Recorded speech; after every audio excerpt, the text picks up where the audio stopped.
اعوذ باللہ من الشیطان الرجیم بسم اللہ الرحمن الرحیم. عزیزان من، آج مئی 1983 کی 27 تاریخ ہے اور درس قرآن کریم کا آغاز سورہ الحدید کی آیت 28 سے ہو رہا ہے. 57/28. آغاز درس سے پہلے ضمن پھر عرض کر دوں، پچھلی دفعہ میں نے یہ بتایا تھا ایک استفسار کے جواب میں کہ یہ شب برات جو ہے، یہ اس کے متعلق یہ حضرات بھی کچھ نہیں بتا سکتے کہ یہ کس واقعہ کی تقریب میں ہے. تو یہی کہتے ہیں کہ اس میں نوافل زیادہ پڑے جاتے تھے، یہ ایک دن کا روزہ رکھا جاتا تھا. اس دن میں یہ کیوں کیا جاتا تھا، ان کے پاس کوئی جواب نہیں تھا. میں نے گزارش کیا تھا کہ یہ دراصل یہ جو آتش پرست ایرانی مسلمان ہوئے اور ان میں سے یہ برام کا جو تھے عباسیوں کے یہ وزیر بھی آ کے پاس قائم ہو گئے، تو یہ انہوں نے اپنی وہ جو ہوس تھی آتش پرستی کی اور وہ مجوسیت کے جو جذبے تھے ان کی تسکین کے لیے آپ کا سارا اسلام ہی انہوں نے بدل دیا تھا. اور اسی ضمن میں یہ ایک تہوار جسے آپ کہتے ہیں آتش پرستی تو اب تک جاری ہے، یہ آتش بازی آپ کے ہاں چلی آ رہی ہے. تو انہوں نے اصل میں جو تقدیر کا ان کے ہاں عقیدہ تھا اور وہ ان کے مذہب کی بنیاد اس پہ تھی، تو اس کو ایک اسلامی نام دینے کے لیے یہ روایات وضع کی کہ اس رات سال بھر کے لیے جو کچھ کسی کی قسمت میں لکھا ہوتا ہے وہ لکھا ہوتا ہے، تو وہ شروع سے ہی لکھا گیا ہوتا ہے، تو وہ اس دنیا کے سطح پر اس کو نازل کیا جاتا ہے سال بسال تقدیر کے متعلق. تو یہ عجیب چیز ہے. ہمارے ہاں کچھ عرصہ پہلے ان حضرات کو جب کچھ کارنر کیا جائے اور کوئی راستہ نہ ملے نکلنا کا، تو بڑے عجیب قسم کے دلائل لاتے ہیں. یہ ریڈیو پہ بھی ایک دفعہ ایک صاحب نے تقریر کی تھی اور عام طور پہ پھر انہوں نے کہنا شروع کیا کہ صاحب اس کا تو قرآن کریم میں ذکر آیا ہے. قرآن میں ذکر بہرحال جی کہاں آیا ہے؟ کیا لکھے سورہ دخان کو دیکھیے، 44ویں سورت ہے یہ. میں نے عرض کیا آپ حیران ہوں گے کہ اس تقریب پر ریڈیو پر یہ ایک چیز جو تھی قرآن کے درس کے سلسلے میں یہ چیز دی گئی اور پھر عام طور پہ یہ دہرایا جانے لگا. سورہ دخان میں ہے کہ انا انزلناہ فی لیلۃ مبارکۃ انا کنا منذرین فیہا یفرق کل امر حکیم، کہ ہم نے قرآن کو نازل کیا ایک مبارک رات میں. اور قرآن وہ ہے جو حق اور باطل میں تفریق کر کے امتیاز کر کے بتا دیتا ہے، الگ الگ کر کے دکھا دیتا ہے. تو کہا کہ یہ ہے وہ رات شب برات کی جس میں قرآن نازل ہوا، اور یہ سورہ دخان میں واضح ہے. کہا گیا کہ صاحب قرآن نے تو خود کہا ہے کہ یہ لیلۃ القدر میں نازل ہوا اور شہر رمضان الذی انزل فیہ القرآن، اور وہ رات رمضان کے مہینے میں آتی، تو وہ تو رمضان میں ہے قرآن کہتا ہے. اور یہ اس سے پہلے شعبان کی آپ کہتے ہیں کہ 15 تاریخ، تو یہ تو قرآن کے اس کے خلاف چلا گیا.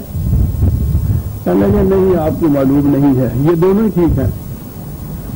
اچھا جی وہ کیسے ٹھیک ہیں جی؟ یہ دونوں، وہ کہتا ہے کہ رمضان کے مہینے میں نازل ہم نے کیا، تم کہتے ہو شعبان کی اس تاریخ کو یہ نازل ہوا، اور کہتے ہو کہ قرآن میں یہ بھی ہے قرآن میں وہ بھی ہے. تو کیا بات ہے قرآن کی؟ تو جی یہ کیسے ہوا؟ دونوں کیسے ٹھیک ہوئے؟ کہنے کے دونوں ٹھیک ہیں.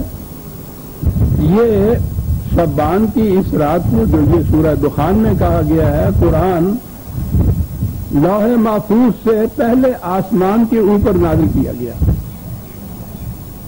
تو یہ وہاں آ گیا. یہ تو آ گیا شب برات والا قرآن، اور وہ شہر و رمضان والا جو ہے وہ پہلے آسمان سے پھر آہستہ آہستہ 23 سال میں رسول اللہ تک پہنچا.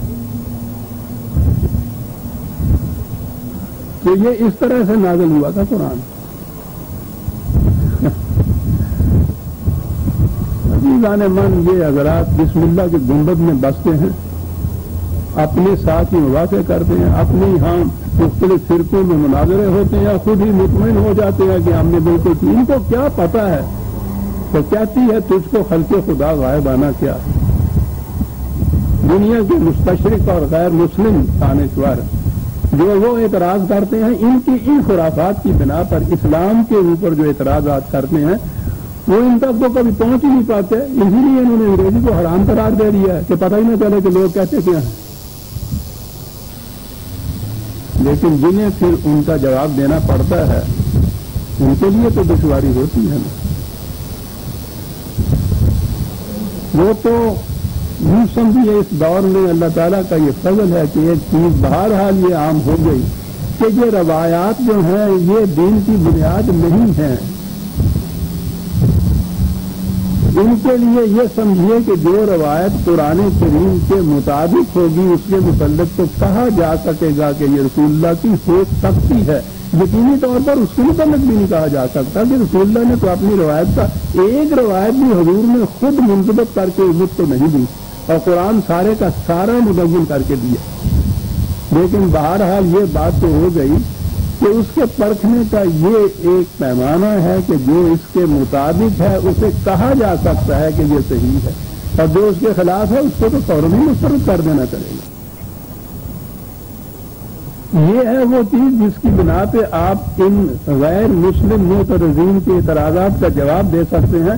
اور دعویٰ یہ ہے کہ قرآن کریم میں کوئی چیز اختلافی نہیں ہے، یہ قرآن کا دعویٰ ہے اور یہ مبنی بر حقیقت ہے. بہرحال میں نے کہا کرتا ہوں چھوٹا ہوں بڑی بات میں نے، کیونکہ یہ ایک مشن اپنے ذمے لے رکھا ہے. میرے پاس آتے ہیں یہ لوگ باہر کے بھی، ان کے ہاں کے اچھے اچھے دانشور مستشرق، انہوں نے بڑا ہی مطالعہ کیا ہوتا ہے.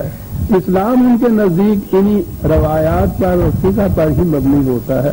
تو ان کے سامنے جب یہ اصول رکھا جاتا ہے قرآن کا تو آپ حیران ہوں گے کہ اب تک ایسا کبھی نہیں ہوا کہ کوئی آیا ہو اعتراضات لے کے اور پھر گیا نہ ہو دل کی تسکین کے ساتھ.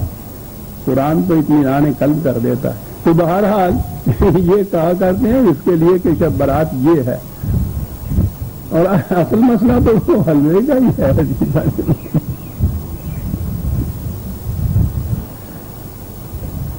وہ ہے تو وہ بات خلیل جبران کی، وہ عجیب شخص تھا، یہ لبنان کا وہ شاعر تھا، اس کی نظموں کے درجے بھی ہو گئے ہیں. ایک نظمہ ہے کہ جنت کی دیوار کے اوپر میں اور شیطان جھانک رہے تھے تو اندر کیا دیکھا؟ حلوے کے ایک ڈھیر کے اوپر ملا بیٹھا ہوں رہا تھا.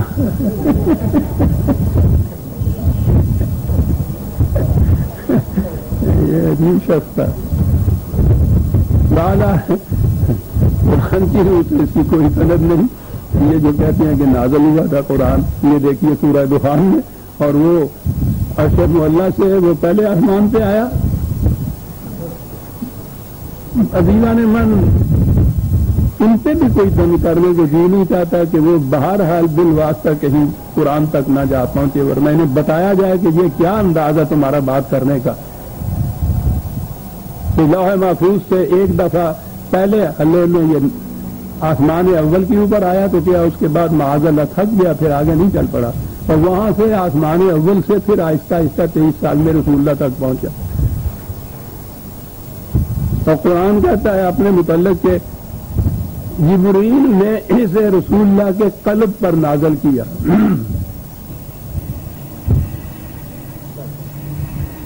اور جب قرآن نے کہا کہ شہر رمضان اللہ سے انزل فیہ القرآن، تو جو کچھ بھی کہو رمضان کے مہینے میں تو کہو.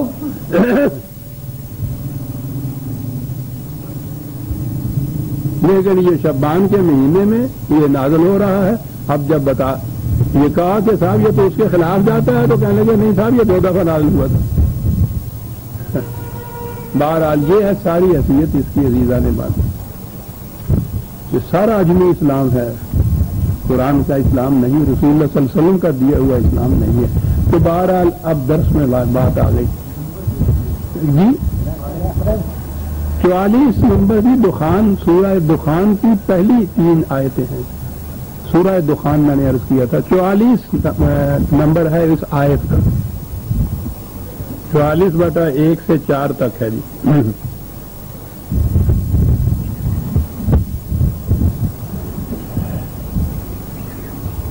درس میں سورہ حدید کی آخری آیت آ گئی تھی، اور جیسا میں نے عرض کیا ہے قرآن کریم کا انداز یہ ہے کہ وہ آخری آیات جو سورت کی ہیں ان میں کچھ ملخص بیان کر دیتا ہے، ارتکازاً کنسنٹریٹ کر کے کوئی چیز جو کہنی ہوتی ہے اسے وہ کہتا ہے، اور پھر اگلی سورت آتی ہے. تو یہ آخری سورتیں ہیں جن میں کہا کہ یا ایھا الذین آمنوا اتقوا اللہ، اور آگے ہے وآمنوا برسولہ. یہ بڑی اہم چیز ہے. اے ایمان والو، یعنی مخاطب کیا جاتا ہے یا ایھا الذین آمنوا کہہ کر، اے ایمان والو، اور ان سے کہا کیا جاتا ہے آمنوا برسول، ایمان لاؤ تم رسول پہ، یعنی مخاطب کیا جاتا ہے اے ایمان والو، تاکید کی جاتی ہے کہ ایمان لاؤ تم. اور یہ ایک مقام پہ ہی نہیں ہے، آپ کو یاد ہوگا یہ درس میں کئی دفعہ آ چکا ہے. یہ متعدد مقامات پر یا ایھا الذین آمنوا سے بھی کہا گیا ہے، اور ایمان لانے کی دعوت رسول اللہ سے بھی کہا گیا ہے. آمن الرسول بما انزل الیہ من ربہ والمؤمنون کل آمن باللہ وملائکتہ. اور یہ جو ہے یا ایھا الذین آمنوا یہ کہہ کر تو میں یہی کہا کرتا ہوں کہ یہ آمنو پہلا جو ہے اس سے مراد ہم مسلمان ہیں، کہ اے اپنے آپ کو مسلمان کہہ رہے آنے والو، تمہارا ایمان نہیں ہے، ایمان لاؤ. اور ہم پہ تو یہ آیات بالکل صحیح منطبق ہوتی ہیں صاحب. یعنی ویسے رسول بھی اگر آپ دیکھا جائے تو ہم میں سے کوئی رسول طور پر بھی ایمان لایا ہے. ایک غیر مسلم کو مسلمان ہونے کے لیے بہرحال ایک رسم تو ادا کرنی پڑتی ہے، 4 کلمات جو ہیں یہ کلمے پڑھنے پڑتے ہیں، اس کے بعد وہ مسلمان ہوتا ہے. ہم نے تو وہ بھی نہیں کیا ہوتا. یہ جائے کہ جو ایمان کی شرط ہے اس کو پورا کیا جائے. اور آپ کو یاد ہے کہ قرآن نے جو کہا تھا اعراب کو، ان بدوؤں کو، کہ یہ کہتے ہیں ہم آمنا، کہ ہم ایمان لے آئے. ان سے کہو یہ نہ کہیں کہ ہم ایمان لے آئے ہیں، یہ کہیں کہ صاحب ہم اسلامی مملکت کے سامنے ہم نے سر تسلیم خم کر دیا ہے.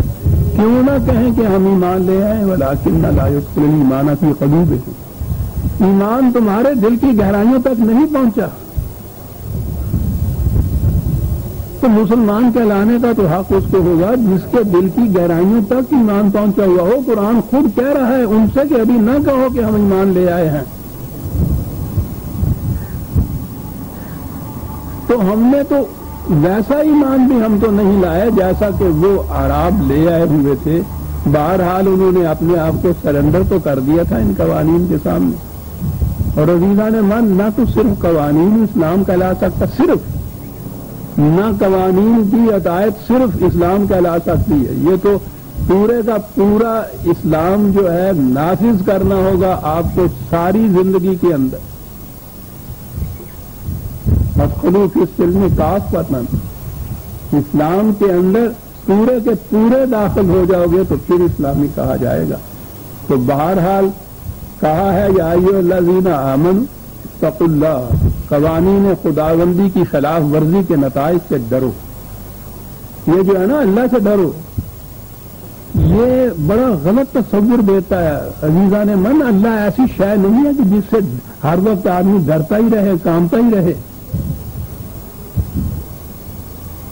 وہ قرآن تو اس معاشرے کی جس میں قوانین، جس میں نظام خداوندی کے پورے کا پورا نافذ ہو، اس معاشرے کی سب سے بڑی خصوصیت یہ بتاتا ہے کہ لا خوف علیہم ولا ہم یحزنون، کہ اس میں کوئی کسی قسم کا خوف نہیں ہوگا. خوف کیا، وہ تو حزن بھی نہیں ہوگا. تو بہرحال اس معاشرے کی خصوصیت کبریٰ یہ ہے کہ خوف نہیں ہوگا، ڈر نہیں ہوگا. ایک طرف تو یہ بتائے اور دوسری طرف ہم قدم قدم پہ کہیں کہ صاحب وہ ڈرتے رہتے ہیں، خدا سے خوف ہوتا ہے ان کو. یہ بات نہیں ہے عزیزان من. خدا ڈر اور خوف کا مقام نہیں. یہ تو ہم اپنے بچوں کو بچپن ہی سے ان کے دل میں ایسا ڈر ڈالتے ہیں خدا کے متعلق بھی او پاگ آیا او نیکی آئی او پتہ نہیں کی کچھ آ گیا، انہوں نے ڈرا ڈرا کر کچل کر رکھ دیتے ہیں ان کی ذات کو۔ اور پھر ہمارے ہاں تو شروع سے آخر تک ڈر ہی ڈر ہے، ایک قدم آپ بے خوفی سے نہیں نکل سکتے باہر، ڈر تو چھلانے کی طرح ہم سب کے ساتھ چلتا ہوا ہے۔ شر مستطیرہ قرآن نے کہا تھا کہ وہ دور بھی آئے گا جب کہ شر اڑ کر لگ جایا کرے گا، تو خوف تو سب سے پہلی علامت ہے شر کی۔ قرآن نے یہ چیز کہی ان لوگوں سے۔ یہاں بھی تقویٰ اس کا ترجمہ کیا جاتا ہے ڈرو اللہ سے، وہ اللہ سے ڈرو نہیں، تقویٰ کے معنی ہوتا ہے احتیاط سے بچ کر خطرناک گھاٹیوں سے کاشسلی نکل جانا، احتیاط کے ساتھ۔ یہ ڈرنا نہیں ہوتا کسی چیز سے، احتیاط جو برتی جاتی ہے، آگ کے پاس سے آپ گزرتے ہیں تو ذرا ہٹ کے گزرتے ہیں، اس کو تقویٰ کہتے ہیں۔ کانٹوں والی باڑ کے سیاحت میں گزرنا ہو اور وہ اربوں والے کپڑے ہو ڈھیلے ڈھالے، یہ اس کا مفہوم خود حضرت عمر رضی اللہ تعالیٰ عنہ نے اس تشبیہ سے سمجھایا تھا کہ تم جب ایسی ڈنڈیوں سے پگ ڈنڈیوں سے گزرتے ہو جہاں دونوں طرف خاردار جھاڑیاں ہوں تو کیسے گزرا کرتے ہو؟ انہوں نے تو بتایا نا کہ صاحب ہم یوں کپڑے کو لپیٹتے ہیں، اس طرح سے احتیاط سے جاتے ہیں، کہتے ہیں اسی کو تو تقویٰ کہتے ہیں۔ تو واتق اللہ جہاں آئے گا اس کے معنی ہوں گے کہ قوانین خداوندی کے توڑنے سے، کی زرکشی سے، کی خلاف ورزی سے جو وہ نتائج پیدا ہوتے ہیں، تخریبی نتائج، ان تخریبی نتائج سے بچنے کے لیے جو راستہ اختیار کیا جائے گا وہ تقویٰ ہوگا خدا کا۔ اور اس اللہ کا تقویٰ اس لیے کہ وہ کسی غیر خداوندی کے تو قانون کی بھی اجازت نہیں دیتا کہ اس کو تسلیم کرو اور اس کی اطاعت کرو، اس لیے وہ تو سوال ہی نہیں۔ اطاعت تو قوانین خداوندی کی ہے، اور اس میں یہ تاکید یہ ہے کہ اس کی خلاف ورزی کے جو نتائج نکلنے ہیں، سینکیاں کھانے سے جو نتیجہ نکلتا ہے اس کو ذہن میں رکھو اور پھر سینکیاں نہ کھاؤ، یہ ہوا تقویٰ۔ آمین برسول، اس انداز سے ایمان لاؤ اس پیغام پر، اس تعلیم پر جو اللہ تعالیٰ نے اپنے رسول کے ذریعے بھیجی ہے تمہیں۔ اگر ایسا کرو گے تو یہ کہ تم کفلین من رحمتہ ہی، تمہیں دو حصے وہ دے گا، دوہرا ثواب دے گا اپنی رحمت سے۔ رحمت تو آپ کو پتا ہے کہ سامان نشو و نما کو کہتے ہیں دوہرا، اور وہ تو قرآن میں ہے، ربنا آتنا فی الدنیا حسنۃ وفی الآخرۃ حسنۃ۔ اس دنیا کے اندر بھی شادابیاں، کامرانیاں، کامیابیاں، اور اس کے بعد کی زندگی کے اندر بھی فلاح اور فوز۔ تو یہ دونوں زندگیوں، دونوں جہانوں کی برکات اور نعمات جہاں ملتی ہیں، قرآن نے اسے کفلین کہا ہے، دو حصے ملیں گے تمہیں، دوہرا حصہ ملے گا تمہیں، یہاں بھی وہاں بھی یہ ملے گا۔ اس زندگی میں کیا پوزیشن تمہاری ہوگی؟ ایمان مان جماعت مومنین کی ذمہ داری ملازہ کرنا ہو۔ ایک تو یہ چیز ہے کہ خود قرآن پر ایمان لاؤ، قرآن پہ غور و فکر کرو، سمجھو، اس کے مطابق عمل کرو۔ یہ تو ایک فرد کی زندگی ہوگی، فرد ہی کی نہیں، آگے بھی بڑھیں یہ تو خیر مسلمانوں کی جماعت کی، جماعت مومنین کی زندگی بھی یہی سمجھو، خود قرآن کو سمجھنا اور اس کے اوپر عمل کرنا۔ قرآن کہتا ہے کہ تم اگر اس طرح کے تقویٰ اختیار کرو گے اور تمہیں حسنات اس زندگی کی دی جائیں گی تو پھر فریضہ تمہارا کیا ہوگا؟ یجعل لکم نورا تمشون بہ، ایک ایسی روشنی تمہیں دی جائے گی۔ اور قرآن کریم نے ہر مقام پر، مختلف مقامات پر خود قرآن کو روشنی کہا ہے، نور کہا ہے، خدا کی رہنمائی کو نور کہا ہے، اور اسی کی ضرورت ہوتی ہے۔ اس نے کہا ہے کہ قرآن کا، اسلام کا منشا یہ ہے کہ تمہیں ظلمات سے نور کی طرف لے آئے، تاریکیوں سے روشنی کی طرف لے آئے۔ اس سے زیادہ جامع، اس سے زیادہ واضح مثال کوئی نہیں ہو سکتی۔ اور تو میں نے عرض کیا تھا کہ ہر جگہ قرآن نے ظلمات کہا ہے، تاریکیاں جمع کی سیغے میں کہا ہے، اور روشنی نور واحد کے سیغے کے اندر ہے. تاریکیاں 1000 قسم کی ہو سکتی ہیں, روشنی ایک ہی قسم کی ہوتی ہے. صحیح جواب ہمیشہ ایک ہوتا ہے, غلط جواب دوسری ہو سکتے ہیں. صحیح نشانہ ایک ہی ہوتا ہے, غلط نشانے سینکڑے ہو سکتے ہیں. وہ سارے ظلمات ہیں, تاریکیاں ہیں. نور ہے قرآن. نور کی خصوصیت وہ خود روشن ہوتا ہے. کسی دیے کو, اب تو دیے ہوتے ہی نہیں گھروں میں, لیمپیں بھی نہیں ہوتی. کسی بلب کے متعلق بتانے کے لیے کہ وہ اگر جلتا ہو وہ تو وہ بلب ہے, یہ تو حقیقت ہے. آفتاب آمد دلیل آفتاب, وہ بلب خود اپنی ذات اپنی ہستی کا اعلان کر رہا ہوتا ہے اس روشنی سے جو دے رہا ہوتا ہے. اس کو کوئی دیا لے کے آپ روشنی کے بلب کو تلاش نہیں کرتے پھر رہے, یا لوگوں کو دکھانا ہو اگر کہ یہ کوئی بلب ہے, وہ تو یہ نہیں ہوتا کہ آپ موم بتی جلا کے کہیں کہ یہ بلب ہے. قرآن اپنے سمجھنے اور سمجھانے کے لیے خود نور ہے, اس کو کسی اور کی محتاجی نہیں. وہ تو تمہاری راہیں روشن کرتا ہے کہ جائے کہ ہم اس کو دکھانے کے لیے دیے اور موم بتیاں جلاتے پھریں.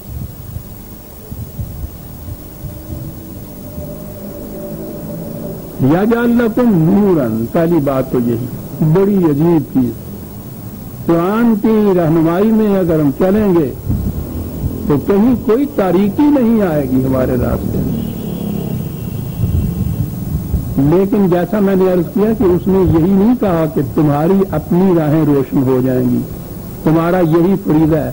کہا ہے کہ نورن تمشون بہی, اس نور کو, اس شمع کو, اس ٹارچ کو لے کر تمہیں پھرنا چلنا ہوگا دنیا میں, تاکہ دوسرے لوگوں کے راستے بھی روشن ہوں, تمام زندگی کی راہیں تاباں ہو جائیں, درخشندہ ہو جائیں. اس نور کو لے کے پھرنا ہے تم نے.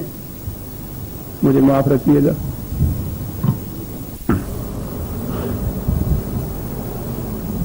اسے لے کر تم نے پھرنا ہے, دوسری قوموں کی زندگی کی راہیں بھی روشن کرنی ہے. یہ ہے تمہارا فریضہ. اور تاریخ ہمیں بتاتی کہ صدر اول میں جب قرآن کی روشنی سے امت مسلمہ کی اس جماعت کی اپنی راہیں روشن ہوئی تو پھر وہ وہی مطمئن ہو کے نہیں بیٹھ گئے کہ ہماری راہیں روشن ہو گئی ہیں. وہ اس چراغ مستحوی کو لے کر, نور آسمانی کی قندیل کو لے کر پھر وہ ساری دنیا میں چل نکلے. اس تھوڑے سے عرصے کے اندر, اس زمانے میں جب وسائل وصل و وسائل اور مواصلات کے طریقے اتنے محدود تھے, سفر کی رفتار اتنی سست تھی کہ جب میں نے پہلے بھی کہا تھا کہ تیز ترین سواری اونٹ ہوتی تھی, اس سواریوں پہ اس سامان سے کے ذریعے رسل و رسائل کے وہ وہاں سے اس شمع ہدا کو لے کے چین تک آ پہنچے, افریقہ تک جا پہنچے, چین تک چلے گئے تھا. جہاں جہاں آپ کو اب بھی کہیں کوئی چمک نظر آتی ہے کسی قوم کی تہذیب اور کلچر میں, یہ اسی شمع نورانی کا صدقہ ہے جسے لے کے وہ جماعت صحابہ والذین معہ وہ پھری تھی لے کر. اس دور اول کے, صدر اول کے مسلمان اس چراغ کو لے کر جو پھرے تھے تو ساری دنیا کو انہوں نے روشن کر دیا تھا. وہ پھرے تھے اس طرح. ایک عجیب چیز ہے, اقبال تو لے لیتا ہے نا اشارہ کہیں سے, شکوہ میں اس نے جو یہ چیز کہی ہے خدا سے کہ کیا کچھ کیا پھر ہم نے سے مراد ہے اس قوم میں صدر اول جاری, تو اس نے یہ بھی کہا ہے نا کہ وہ قوم پھر محفل کون و مقام سحر و شام پھرے,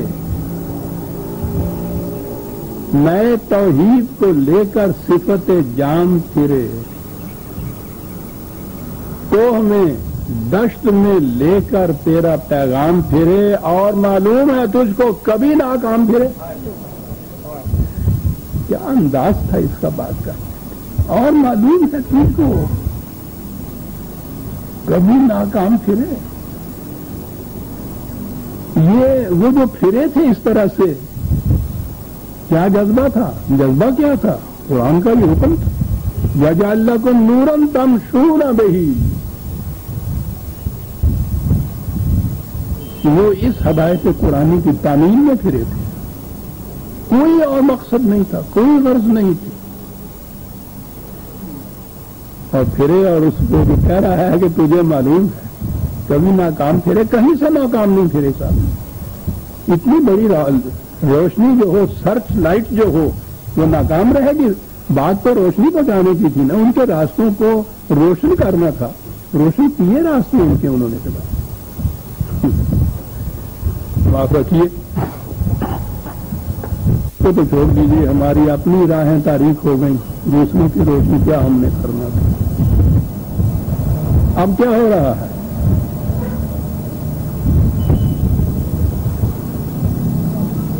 اس روشنی کو اپنی بغل میں رکھنے کے مدعی،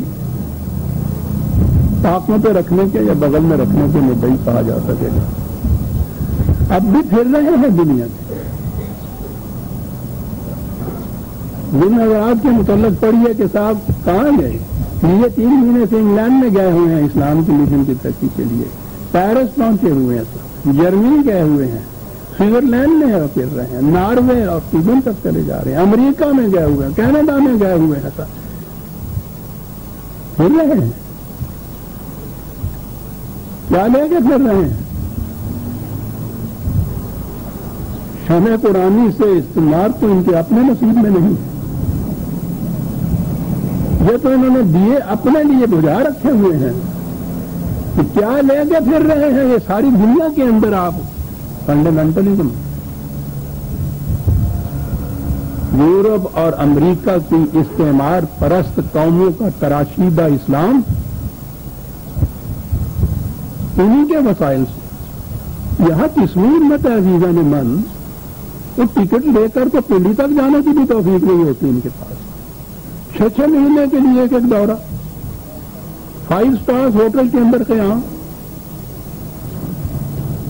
جہازوں سے بھرے تو یہ سفر کا سوال ہی نہیں، چل رہے ہیں، پھر رہے ہیں، کہ کہیں قرآن کی روشنی پھیل نہ جائے۔ کیا بات اس نے کہہ دی تھی کہ اس دور میں تھوڑا مسلمان کیا کرتا ہے، چنی دور آسماں کم دیدہ باشد،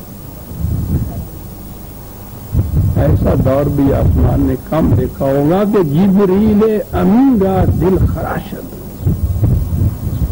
اور تو اور جبریل امین کے بھی دل جو ہے اس میں خراش آ رہا ہے کہ کیا ہو رہا ہے، کیا ہو رہا ہے، جس کے لیے اس قدر کرب سے، اضطراب سے، فغاں سے، آہ سے، نالہ سے، سوچ سے، گداز سے اقبال نے یہ کہا کہ جبریل امین را دل خراشد، کیا ہوا کہ خوش دیر بنا کر بند ہاں جا، کہ ایسا عمدہ ہے کہ انہوں نے مندر، عبادت گاہ، پرستش گاہ، دیر کیسا عجیب بنایا ہے، کیا ہے اس کی خصوصیت، کیوں ایسا عجیب؟ یہ ہے کہ پرستد مومن و کافر تراشد، اس مندر میں کافر بت تراشتا ہے، مسلمان پوچھتا ہے اس کو، جن کے تراشیدہ اس بت کو اسلام کا نام لے کر ساری دنیا میں گھوم رہے ہیں، پھر رہے ہیں۔ وہ شعر تو تھا نا، ستیزہ کار رہا ہے ازل سے، وہ تھا اقبال کا شعر، ستیزہ کار رہا ہے ازل سے قائم روح، چراغ مصطفی سے شرار بو لہبی، وہ تو یہ تھا، لیکن اب کیا ہو رہا ہے؟ کسے خبر تھی کہ لے کر چراغ مصطفی جہاں میں آگ لگاتی پھرے گی بو لہبی، کہ لے کر چراغ مصطفی، چنی دور آسماں کم دیدہ باشد، کہ جبریل امیرا دل خراشد، کہ خوش دیر بنا کر دند آیا، کیا بات ہے، ترستد مومنوں کافر تراشد، اس قوم کی کیفیت تھی جس کے متعلق کہا تھا یجعل لکم نورا تمشون بہ ویغفر لکم،